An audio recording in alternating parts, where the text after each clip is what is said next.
네, 지난주 토요일 날 교구 청소가 있었는데요.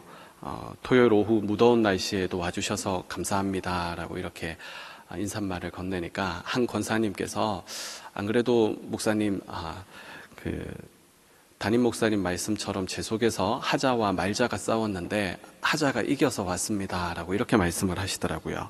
날이 더우니까 집에 있자, 그냥 청소하러 가지 말자. 근데 또 한편으로는 그래도 내가 가야지, 청소하러 가자라고 해서 하자가 이겨서 왔다라는 것입니다. 오늘 이 피곤한 새벽을 깨우시며 기도의 자리, 예배의 자리로 나오신 성도님들을 주님의 이름으로 축복합니다. 오늘 본문에도 보면 하자와 말자가 이렇게 나오는데요. 예수 그리스도를 나의 구주로 믿고 새롭게 거듭난 성도가 해야 될 것과 하지 말아야 될 것이 무엇인지를 오늘 말씀하고 있습니다. 사도 바울은 오늘 본문을 통해서 성도가 해야 될 것, 그리고 하지 말아야 될 것에 대해서 명확하고 단호한 목소리로 이야기하고 있는데요. 이게 좀 더 낫지 않겠습니까? 앞으로 이렇게 살아보는 건 좀 어떨까요? 이게 아니라 지금 이렇게 해야 된다라고 이렇게 말하고 있습니다. 왜 바울은 이렇게 다급한 말로, 강한 어조로 이렇게 이야기하는 것일까요? 그것은 하나님께서 정하신 시간이 다 되어가고 있기 때문에 그렇습니다. 오늘 먼저 11절 말씀을 보면, 또한 너희가 이 시기를 알거니와 자다가 깰 때가 벌써 되었으니 이는 이제 우리의 구원이 처음 믿을 때보다 가까웠습니다 라고 이렇게 말씀하고 있습니다. 끝나지 않을 것 같았던 이 무더위도 요 며칠 아침 저녁으로 바람이 선선하게 부는 것을 봅니다. 이 절기를 보게 되면 지난주에 입추와 말복이 있었죠. 가을에 접어들었다라는 것입니다. 아무리 여름 태양이 기세등등하게 내리쬐다 하더라도 하나님께서 정해놓으신 그 시간을 따라 지나가기 마련이다라는 것이죠. 드넓은 자연도 때가 되면 이 옷을 갈아입고 사람 사이에도 때에 맞는 한마디의 말이 사람의 마음을 열기도 합니다. 전도서 3장 말씀에 보면 범사에 기한이 있고 천하만사가 다 때가 있다라고 이렇게 말씀합니다. 그리고 이 모든 것을 행하시는 분은 하나님이시다라고 말씀하시는데요. 사람이 이 하나님께서 행하신 이 일에 더하거나 덜할 수 없다라고 이렇게 말씀합니다. 그렇게 하신 이유를 말씀하는데요. 그것은 이 모든 일들을 통해서 하나님을 경외하게 하려 하십니다라고 전도서 기자는 말씀합니다. 이것은 우리가 살아가는 오늘날에도 동일합니다. 몇몇 사람들이, 어떤 한 나라가 이 시대에 있는 과학이나 문화가, 예술이 문명이 발달한 지금의 세상도, 그리고 앞으로 다가올 그 미래도 때를 정하시고 행하시는 분은 오직 하나님이시다라는 사실입니다.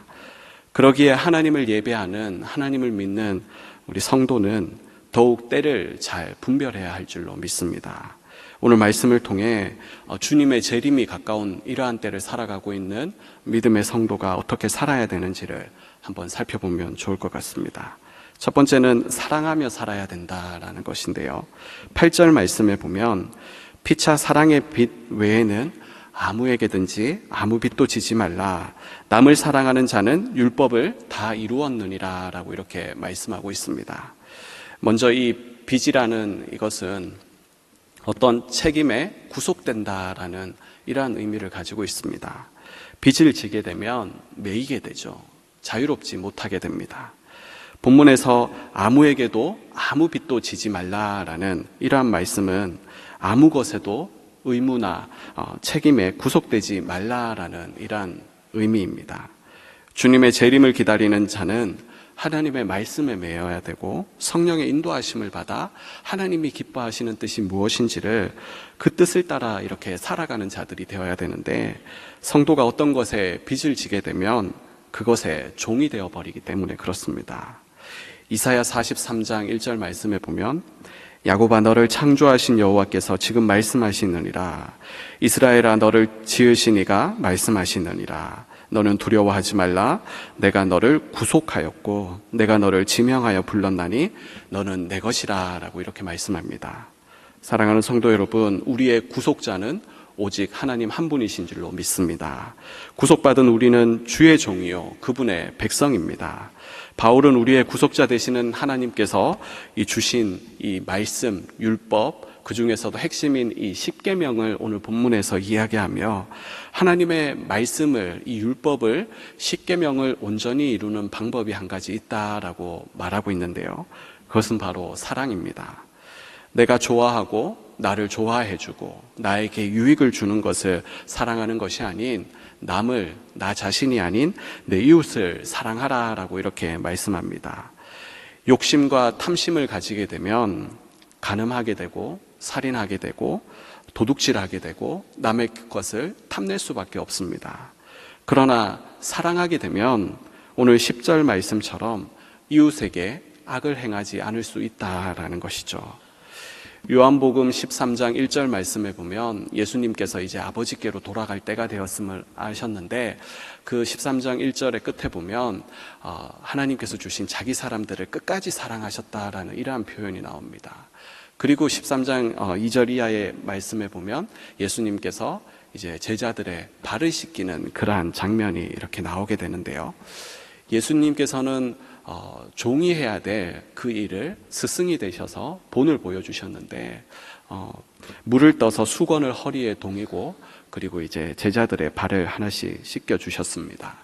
자신을 팔아버릴 이 가룟 유다의 발도, 그리고 자신을 3번이나 부인할 이 베드로의 발도, 그리고 또한 자신을 버리고 떠날 모든 제자들의 그 한 사람 한 사람의 제자들의 발을 모두 씻기셨다라는 것이죠. 그리고 씻기신 후에 예수님께서는 너희도 이렇게 행하라 라고 이렇게 말씀을 하시죠. 그리고 나서 예수님께서 이 말씀을 하십니다. 새 계명을 너희에게 주노니 서로 사랑하라. 내가 너희를 사랑한 것 같이 너희도 서로 사랑하라. 너희가 서로 사랑하면 이로써 모든 사람이 너희가 내 제자인 줄 알리라. 아멘. 예수님께서 보여주신 대로, 예수님께서 행하신 대로 우리도 이웃에게 사랑을 행함으로 예수님의 재림을 기다리는 참된 제자가 되시기를 주님의 이름으로 축복합니다. 그리고 또한 재림을 기다리는 이 성도는 이 잠에서 깨어나 거룩한 삶을 살아가야 한다라고 이렇게 말씀합니다. 오늘 12절 말씀 보면 밤이 깊을수록 아침이 가까워 온다라는 이러한 표현을 합니다. 이 빛이 오면 모든 어둠에 있던 것이 다 환하게 드러나기 마련이죠. 곧 하나님의 심판과 구원의 때가 임박했음을 말씀하고 있는 것입니다. 그러니 참 빛을 모르고 하나님의 심판과 이 구원을 모르고 어둠 가운데 살아가고 있는 그 세상 사람들처럼 살아가서는 안 된다라는 그런 말씀이죠. 이 잠을 자는 자는 언젠가는 반드시 깰 때가 찾아오기 마련입니다. 이와 마찬가지로 우리는 매일매일 오늘 하루의 삶을 주님을 다시 오실 그날을 기다리며 깨어 있어야 된다라는 것이죠. 한국의 6.25 전쟁 이후에 먹고 살기가 참 힘들 시기에는 무엇보다도 천국에 대한 소망이 강했습니다. 그래서 60년대, 70년대, 80년대까지만 해도 많은 목회자분들의 설교가 이제 천국에 대한 그런 메시지였고, 많은 성도님들도 이 땅에 미련을 두기보다는 천국에 대한 이러한 대망을 가지고 이렇게 살아가셨는데요. 그러나 하나님의 은혜로 복을 받아 풍족한 삶을 살아가고 있는 오늘날의 모습을 보게 되면 주님이 너무 빨리 오실까 봐 두려워하는 사람들이 있다라는 거죠. 걱정하는 사람들이 있다라는 것입니다. 내가 아둥바둥해서 이렇게까지 고생해서 이루었는데 이것을 이 땅에 두고 어떻게 이렇게 떠나겠는가? 혹시나 그것을 억울하다라고 이렇게 생각하는 분은 없으십니까? 이것을 우리 자신에게 물어봐야 된다라는 것이죠. 나는 지금 오늘 이 순간에도 천국에 갈 준비가 되어 있는가? 미련 없이 이 세상을 떠날 수 있는가? 그러기 위해서는 우리는 영적인 잠에서 깨어 있어야 된다라는 것입니다. 오늘 본문 13절 말씀에 보면 낮에와 같이 단정히 행하고 방탕하거나 술 취하지 말며 음란하거나 호색하지 말며 다투거나 시기하지 말라라고 이렇게 말씀하고 있습니다. 이것이 우리의 그리스도인의 예수님의 재림을 기다리는 이 말세를 살아가는 성도들의 모습이 행실이 되어야 된다라는 것이죠. 하나님 앞에서 우리를 죄에 빠지게 만들어버리는 그러한 일들을 우리는 과감하게 단호하게 버려야 된다라는 것입니다. 우리의 삶의 곳곳에서 정욕을 위하여서 그리고 육신의 일들을 향하여 살아가는 이러한 모든 일들을 우리는 버리는 그러한 적극적인 우리의 삶의 자세가 우리 자신에게 필요하다라는 말씀입니다. 이러한 삶이 오늘 본문 마지막 절에서 14절에서 말씀하고 있는 오직 주 예수 그리스도로 옷 입고 살아가는 성도의 모습이다라는 사실입니다. 말씀을 정리하겠습니다. 우리는 주님의 재림의 때가 가까운 시대를 우리는 살아가고 있습니다. 입으로는 마지막 때가 되었다, 말세다라고 이야기는 하지만 주님이 오실 때가 되었다라고 말들은 하지만 안타까운 사실은 주님의 때를 준비하는 그러한 사람을 찾아보기가 어렵다라는 현실이죠. 세상이 바쁘니까 그렇다라고 말할 수 있는데 세상이 아무리 분주하고 바쁘다라고 할지라도 우리 믿는 자들은 믿음의 선배들이 그러했듯이 주님의 재림을 기다리며 일상에서 주님을 기다리는 그러한 자들이 되어야 합니다. 주님의 재림을 기다리기 위해서 내 소유를 다 팔고 산으로 올라가면 될까요? 아닙니다. 진정으로 주님의 재림을 기다리는 자의 모습은 오늘 본문의 말씀처럼 남에게 이웃에게 사랑을 행하며 그리고 영적인 잠에서 깨어나 거룩한 삶을 살아가는 모습이 주님의 재림을 기다리는 자의 모습이다라는 것이죠. 저와 여러분 모두가 이러한 모습으로 주님의 재림을 기다리는 자들이 다 되시기를 주님의 이름으로 간절히 축원드립니다. 아멘. 하나님 아버지, 은혜와 사랑을 감사를 드립니다. 오늘 피곤한 이 새벽을 깨우게 하시고 말씀과 기도의 자리로 하나님 인도하여 주시니 감사를 드립니다. 이 말세의 이 마지막 때에 오늘 말씀을 통하여서 주님의 재림을 기다리는 성도의 모습이 어떠해야 되는지 우리의 모습을 돌아보게 하여 주시고 회개할 것 회개하게 하여 주시고 결단할 것 결단하게 하여 주셔서 주님의 재림을 아버지 하나님 올바르게 기다리는 믿음의 성도들 영적인 잠에서 깨어나 그리스도로 옷 입고 거룩한 삶을 감당하는 우리 모두가 되어질 수 있도록 성령 충만, 은혜 충만케 하여 주시옵소서. 특별히 아버지 하나님 세우신 포도원 교회를 통하여 하나님 영광 받아주시고 이 마지막 때에 아직 아버지 주님의 재림을 알지 못하고 하나님의 심판과 구원을 알지 못하는 자들에게 복음을 전하며 또한 아버지 구원의 방주의 사명을 감당하는 포도원 교회로 사용하여 주시옵소서. 특별히 세우신 담임 목사님 사역 위에 성령으로 기름 부으시고 이 무더운 여름 사역 위에 하나님 은혜를 베풀어 주셔서 말씀이 선포되어지는 강당마다 하나님 듣는 자들이 회개하며 주께로 돌아오는 구원의 역사 일어나게 하여 주시옵소서. 특별히 아버지 세우신 모든 또한 아버지 직분자들 위해 은혜 충만 성령 충만케 하여 주시고 한 마음으로 한 뜻으로 주의 사명 주의 몸된 교회를 아름답게 세워가게 하여 주시옵소서.